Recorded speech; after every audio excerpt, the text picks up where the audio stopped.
Hello everybody, thank you for checking out this tutorial.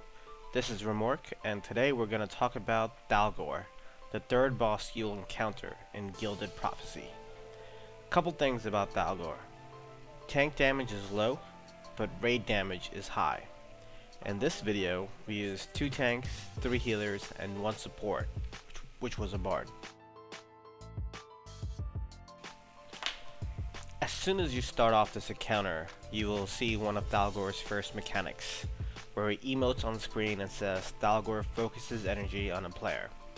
This is an energy beam that he is very much like the energy beam of Onrock, first boss, where he focuses a player, it does a channeled damaging spell for about 5 seconds that does heavy damage on a single target player. There are 5 transition phases in this fight. The first one you'll see at 90%, the second at 70%, third at 50%, fourth at 30%, and the last transition will be at 10%. During the transition phase, about 35 to 40 Raid Rift crystals will spawn on the ground. Now, traditionally, you want each player to get about 5 crystals. But there's 10 people in your raid, 5 times 10 equals 50. So it's impossible for each player in your raid to pick up these crystals. What these crystals do is A, they give you a small damage increase buff. B, the most important thing is they give you an HP buff.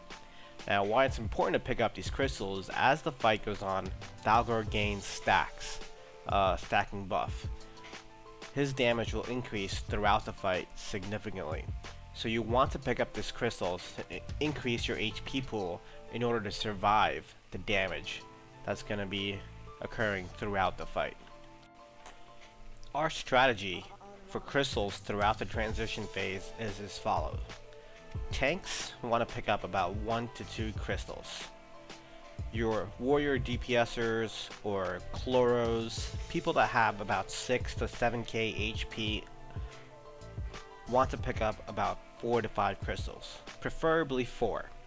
If you have an Archon rather than a Bard as your support, you want him to pick up about 5 to 6 crystals, definitely preferably 6.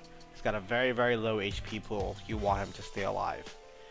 All other normal players who have about 5.5k HP want to pick up 4 to 5 crystals, preferably 5. If you use this method, everyone in the raid will be able to pick up crystals.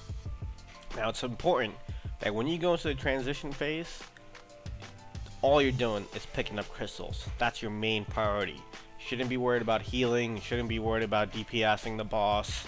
Just pick up crystals and make sure you get your stacks.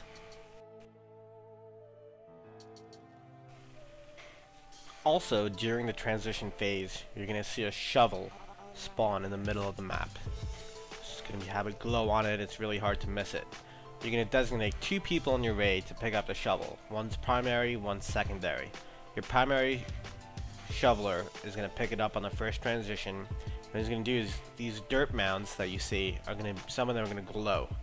And you're going to go to that thing, it's going to be in inventory as a quest item, and you right click it and it spawns a treasure chest on this dirt mound. Now what this treasure chest is for is that an ad is going to spawn during this transition phase. It's like a ghost ad. It has a damage reducing buff on itself, so any damage that it takes is reduced significantly. There is no reason whatsoever to DPS this ad. Have your off tank pick it up to buy your shoveler some time to find the treasure. As each transition phase goes on, you'll get more and more of these ads, which is why it's important to have a secondary shoveler, so just in case your first one gets bogged down or he gets tied up with another mechanic, you have someone to help him out, so you take care of these ads. These ads do hit hard, and throughout the fight, once you get to your third or fourth transition phase and you have 3 or 4 ads up, it can be a strain on your off tank to pick up all 4 of these, as it does a lot of damage. Once a treasure chest is spawned from a dirt mound, the ad will go to it automatically, and it'll say like, do an emote, ooh, treasure, and after a few seconds it will disappear.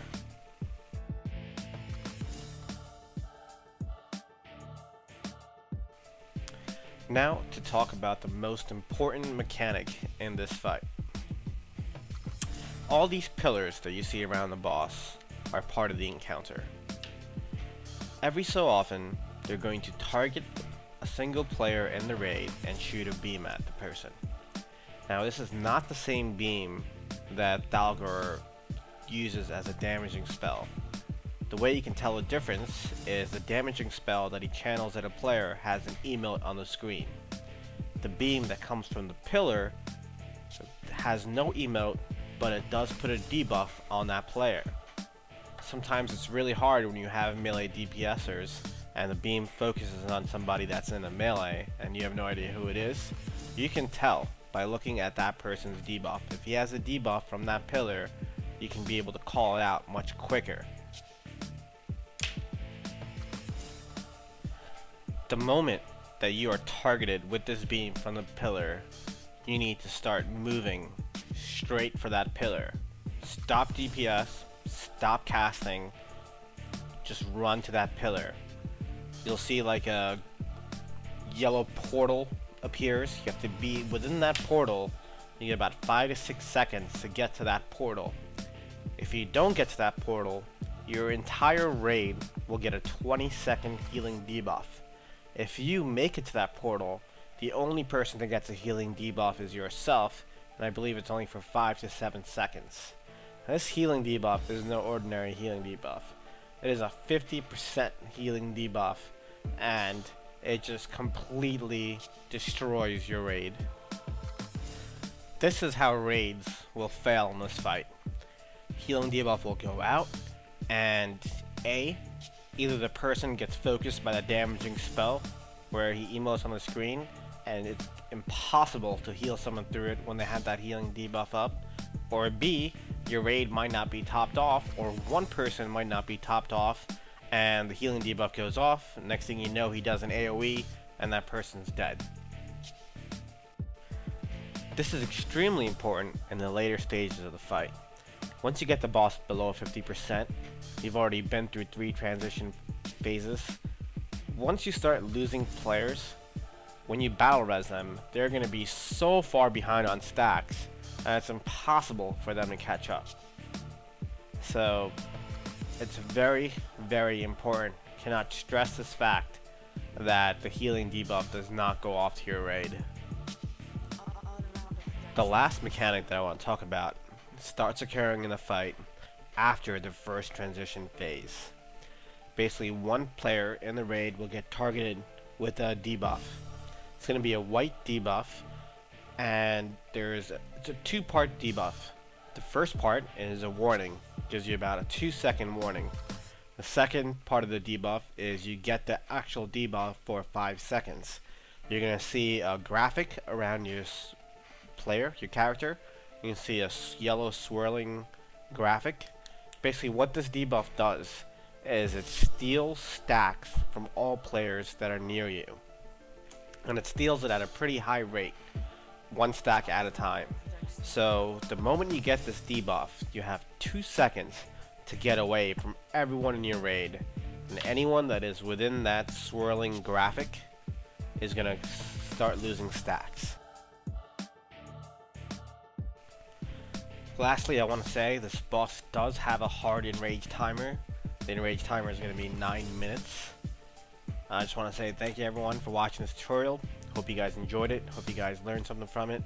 Once again, this is Remork, and I'll catch you guys next time.